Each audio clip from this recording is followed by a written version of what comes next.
1871 di Jombang, lahirlah seorang anak yang kelak menjadi tokoh besar peradaban Islam di Nusantara, Muhammad Hasyim Asy'ari. Sejak kecil, ia dididik dalam lingkungan pesantren yang kental dengan ilmu dan adab. Ayahnya, Kiai Haji Asy'ari, adalah seorang kiai di Segani, dan dari sanalah semangat menuntut ilmu serta kecintaan pada agama tertanam kuat dalam jiwanya.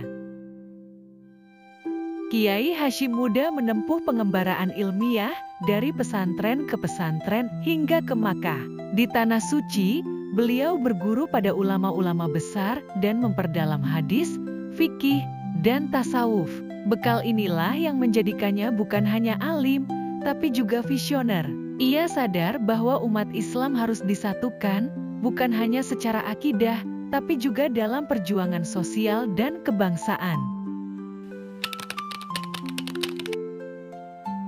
Tahun 1926, Kiai Haji Hasyim Asy'ari mendirikan Nahdlatul Ulama, bukan sekadar organisasi keagamaan, tetapi wadah besar untuk menjaga warisan Islam Ahlussunnah wal Jamaah dan membentengi umat dari pengaruh ekstremisme.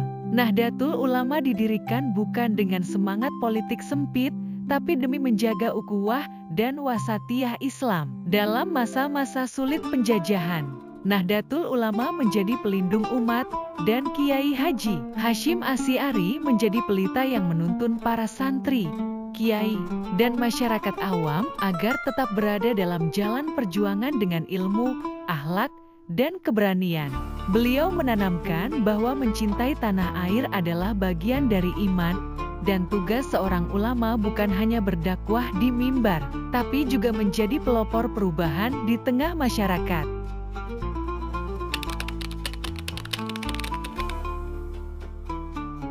Tahun 1945 menjadi babak paling heroik dalam sejarah bangsa.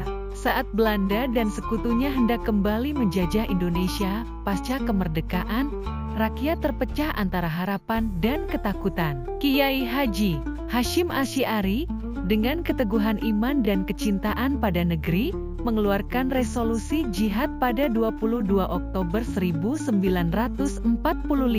Fatwa ini menyerukan bahwa mempertahankan kemerdekaan dari penjajahan adalah fardu ain bagi setiap muslim. Seruan ini menggema dari pesantren ke desa, dari masjid ke medan laga. Santri-santri turun ke medan pertempuran, bertakbir dan bertempur demi kemerdekaan.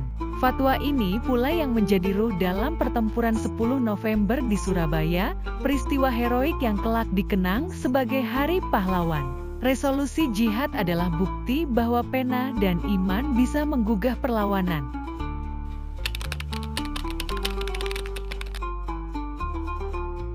Namun jalan perjuangan tak selalu mudah. Di masa penjajahan Jepang, Kiai Haji Hasyim Asy'ari sempat ditangkap karena menolak hormat kepada Kaisar Jepang yang dianggapnya sebagai bentuk syirik. Ia disiksa, dipenjara, namun tak pernah mundur. Tubuh boleh ditawan, tapi hati dan imannya tetap tegak. Setelah dibebaskan, ia kembali ke pesantren Tebuireng dan mengobarkan semangat juang dari balik mimbar. Beliau menunjukkan bahwa ulama bukan hanya simbol moral, tapi juga garda terdepan dalam menghadapi kezaliman. Bahkan setelah mengalami penderitaan, Kiai Haji Hasyim Asy'ari tetap tidak gentar menyuarakan kebenaran dan memelopori perlawanan terhadap segala bentuk penjajahan.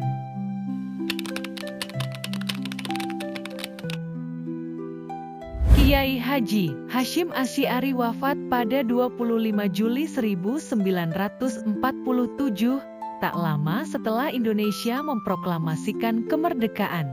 Namun warisannya tetap hidup.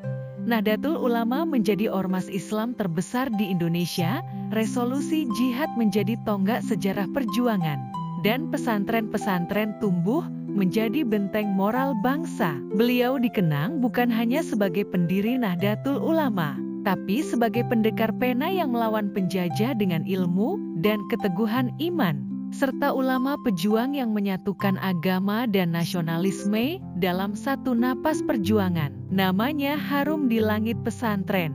Ditulis dalam buku sejarah bangsa, dan diabadikan sebagai pahlawan nasional. Kiai Haji Hasyim Asy'ari telah membuktikan bahwa perjuangan sejati lahir dari cinta yang dalam, cinta kepada agama, kepada bangsa, dan kepada rakyat yang merdeka.